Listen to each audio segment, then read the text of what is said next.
Magandang araw mga kaparmers. Ito na yung ating mga week old na binili. 50 piraso, yung iba nandun na. Dumadami yung ating Peking duck. Galing oh. Dalhin natin dun sa may kulungan.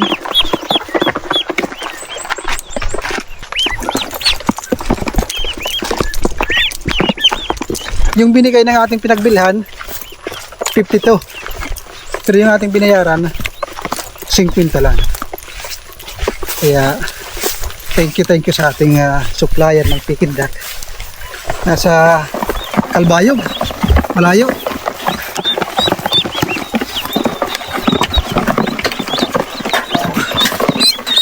Ang cute.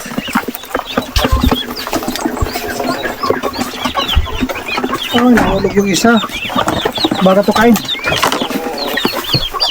Tukain ka dyan. Malaking manok yan. Thank you Lord. Meron naman tayong dagdag, alaga. Hindi talaga ako tumigil sa Peking duck. Dahil tulad ng aking binabanggit, dito sa Leyte, bibihira lang yung may Peking duck. Nakita nyo naman nung nakaraan, namatay yung 40. Ito yung mga natira.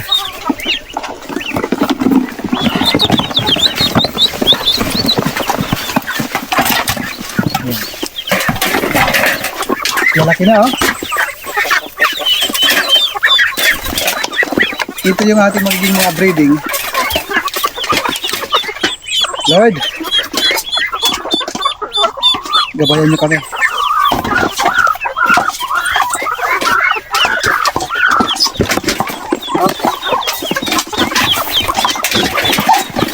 Ito.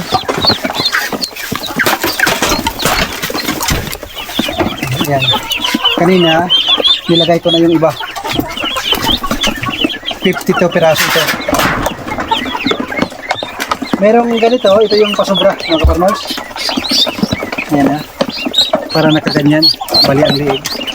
Pero sabi nang nagbigay sa atin, kaya pa daw ito mabuti.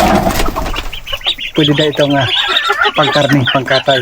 Hindi pwedeng gawing breeder.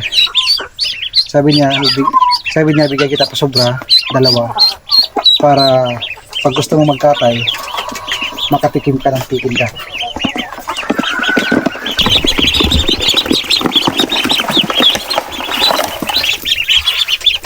Wow, masaya na naman ang ating mga alaga.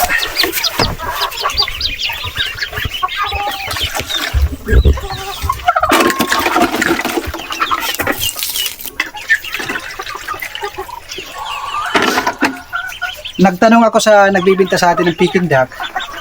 Siya yung breeder ng Katbalugan. Registered siya sa DE. Nakita ko yung kanyang papel. Nagka-post sa kanyang Facebook. Sabi niya sa akin, kahit walang pan, ang importante may tubig. Kahit planggana lang. Siya daw, planggana lang, ilang taon na niyang ginagawa. Ganito lang, planggana, ayos na. Sa mga maliliit, yung mga ganitong tubig, ayos na yan. Ang importante may tubig at saka may pagkain.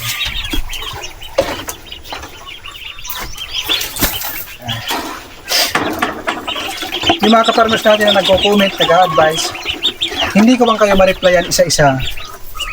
Nakikita ko yan at pinapasok ko rin yan sa aking isipan para matuto. Kasi hindi naman ako ganun kagaling, hindi naman ako perfecto. Sa mga nag-a-advise, maraming salamat. Yan po ay na-appreciate ko po yun. Pasensya na kayo kung hindi ako makapag-reply kasi alam niyo naman kung gaano ako kabisi. May flower shop pa, nandito pa sa farm, ang daming ginagawa.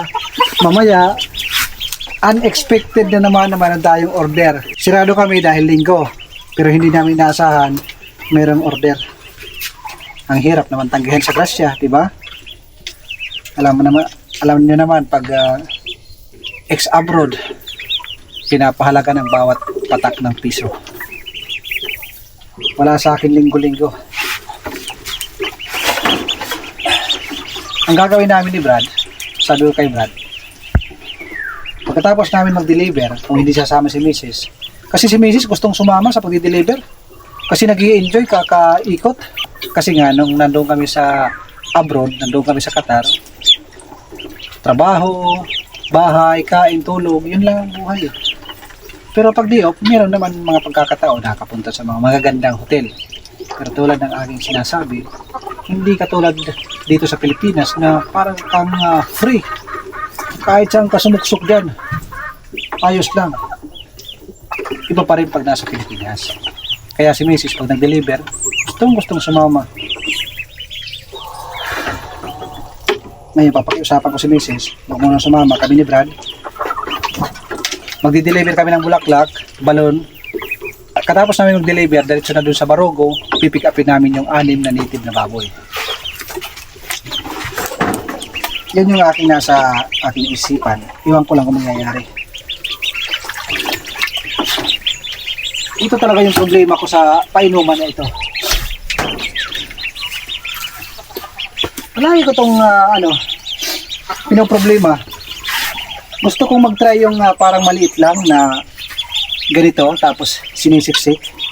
Nakita ko sa mga online. Ito kasi palaging madumi. Kahit linis ka ng linis, pag titingin ko maya't maya, madumi na naman. Hindi enjoy yung iba pumasok. Sabi ng nag-aalaga nito, noong una nag-aalaga daw siya ng mga herded chicken, mga manok. Pero ang nagustuhan niya, itong Peking duck. Dahil hindi masilan, malakas ang resistensya. Ang importante, may pagkain, may tubig. Sapat na. Kahit nga walang vaccine, ayos daw. Pero mas mainam kung mayroong bakuna, di ba? Mayroong deworming. Sa kanya daw, walang vaccine, deworming lang. At saka, ayun, ang lakas ng kanyang production. Dahil ako, kumilaw ako. Dahil nung ako'y nag-order, nung namatay yung 40, sabi niya sa akin, nang ako'y nag-chat, pangatlo ka. Dahil mayroong nakapila. Nag-antay ako. Yun, biglang nag-chat, sabi niya, sa'yo na ang kasunod. Kaya ito, mayroon naman tayong papalaki din. Imagine nyo na lang, kung mayroon tayong 50 na ganito na kalaki. Wak, wak, wak, wak.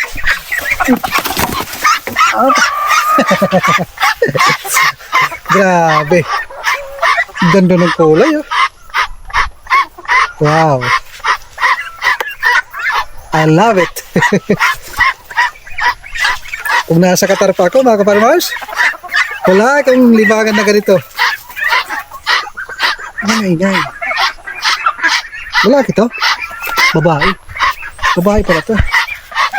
Tinanggal lahat ng singsing, Brad? Tinanggal lahat ng singsing. Ay, yung iba may singsing. Isa. Dito sa mga naiwan, ang lalaki ay isa lang. 6 na babae. Ganda.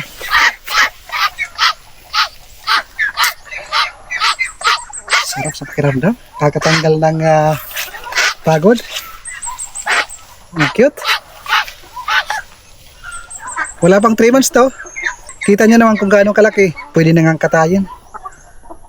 2 months plus lang to.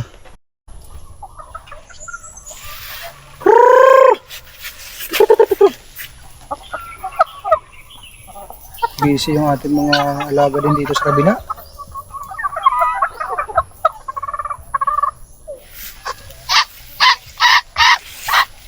Takbo yan, oh.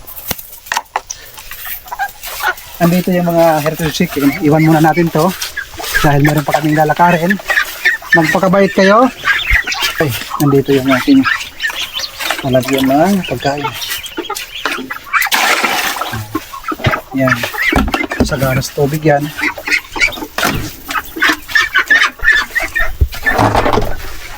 Merong dalawa. Ayan, yung itlog. Yung titra nandoon sa taas. Siya yung nasa taas yung titra. Ayun, masyado lapit talaga. Bababa naman yan pag tutukan mo. Aray-ara at saka titra. Yung nasa taas, nasa tibad.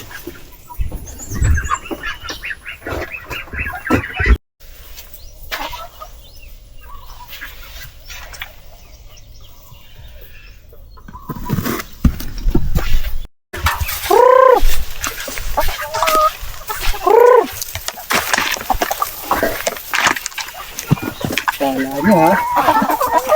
Rizal lang yan. Bigyan natin ng ano, dahon naman ng agwa or yung anay para may snack sila. Pero mga busog, no? Ay, punong-puno. Huwag na, yung mga native na lang. Bigay natin yung anay. Kasi matagal na yun doon. Kinuha ko.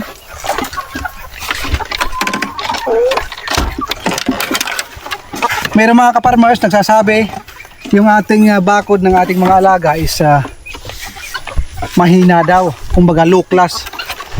Mga kaparmers, ako ho ay nagsisimula pa lang. Kung sinasabi niya naman na low class yung aking kulungan, pagpasensyahan nyo na kasi hindi ko kaya magpagawa ng building yung mga bakal dahil malaking pera ang kakailanganin. Kung tayo ho ay magsisimula pa lang, magsimula tayo sa pinakabababa. Kung mayroon mga libre na makukuha sa ating mga lupa, sa ating mga bukirin, katulad nito, napakarami ng ating kawayan na makukuha, paikot, ba't ako bibili ng bakal? Ang importante, nakapagsimula ako, mayroon tayong alaga. Nandito yung anay. Yung ating mga bilanghoy nabubuhay na. Nagtanim kami ng bilanghoy dito para pagdating ng alas 2 kasi nandito yung araw papunta doon para malilim dyan. Ayan, kulang pa nga dito.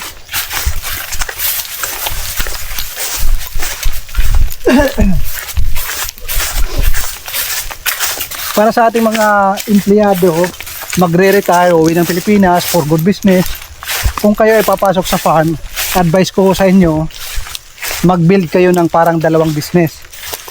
Okay, yung pangangailangan ng tao, yung araw-araw kikita, para tayo may pan-sustain sa ating pagkain, pangbayad sa ating mga bills, sa ating kuryente, tubig, para hindi tayo mahirapan. Kasi mahirap yung walang pisong pumapasok araw-araw, yung puro palabas lang. Mauubos ang pera kahit gaano kadami yan. Nasaan yung anay dito, Brad? Ito.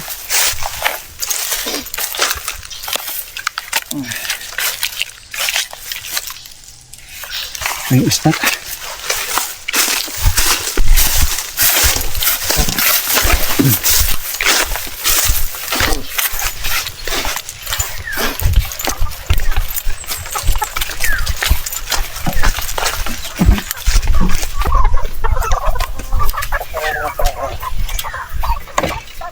Yung isang babae, Brad, pinasok na?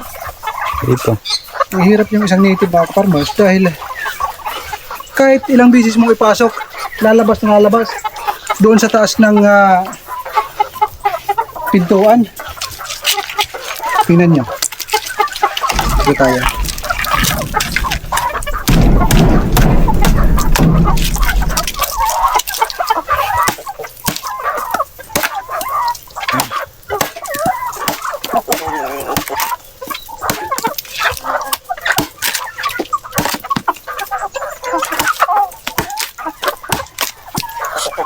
Dami.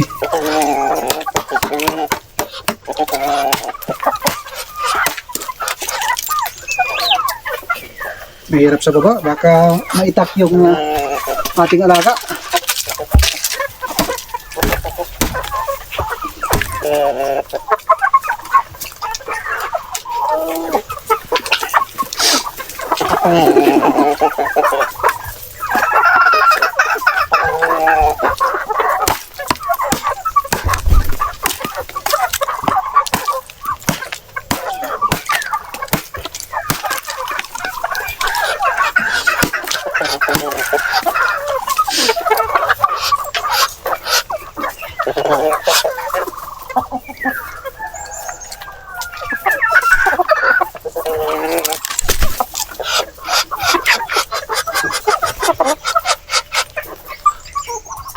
Lumiliit yung ating mga native naman dahil pag walang ulam, katay.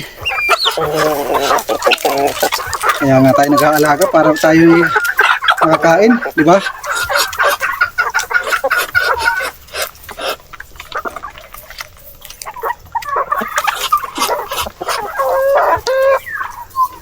Marami nagtatanong bakit daw hiniwalay ko itong ating mga heritage chicken na mga lalaki. Ang totoo niyan mga ka-farmers, ang lakas kumain ng feeds. Ibinigyan kayo ng commercial feeds na pampaitlog. Nangingitlog na lahat. Pag nandun ito, grabe ang lalakas. Yung kanilang balon-balonan, times 2 yung laki. Lulugi tayo nito. Yung aking indiskarte dito, maghahanap ako ng tali, ilalagay ko sa gilid, tatalian ko lang. Lalagyan ko lang sila ng pagkain para hindi sila makakain dun sa pampaitlog. Baka mangitlog mga ka-farmers.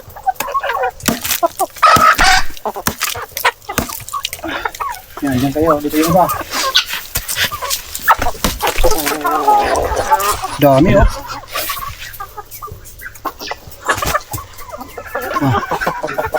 Ayan oh.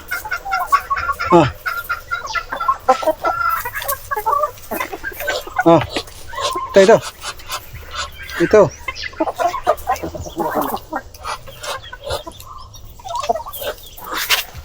Yung ating giniya, 3 pa lang yung itlog. Nandun na sa incubator. Naantay ko na mga itlog para dumami ng dumami. Kasi papakawalan ko yan pag sobrang dami na. Magkakatay tayo. Imbes na alis kami doon sa amin.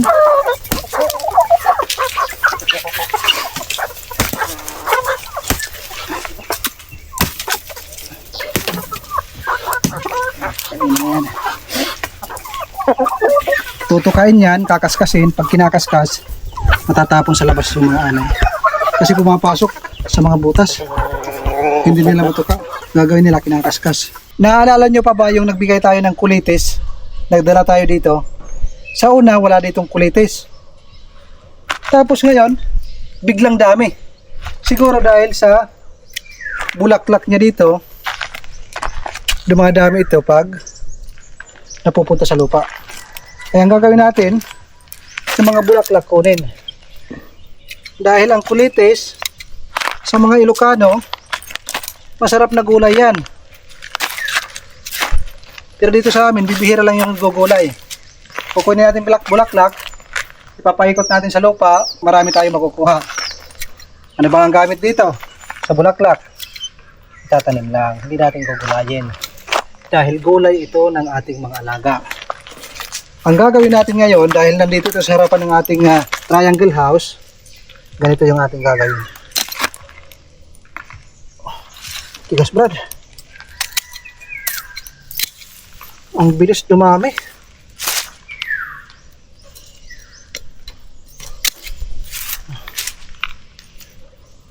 Dahil nandito sa ating mga alagang heritage chicken, ibibigay natin sa kanila. Tutukain yan.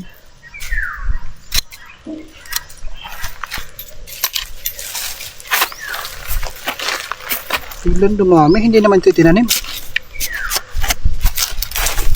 Sa inyong lugar mga ka-farmers, ginugulay ba din ito? Ito, laki oh. Tumubo dito sa may buhangin.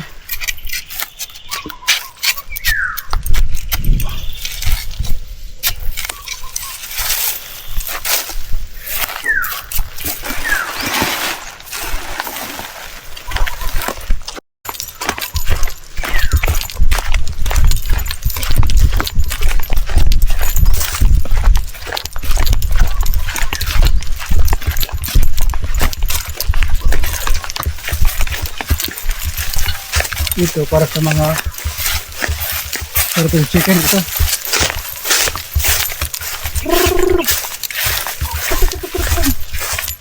Ayan, laki natin dito sa mabubong. Ayan. Tukay nila yan, lumapit na oh. Ito yung likuran ng ating mga alaga. May space pa dito oh. Sa kabila, iba na yung may-ari niyan. Kailangan ko yan.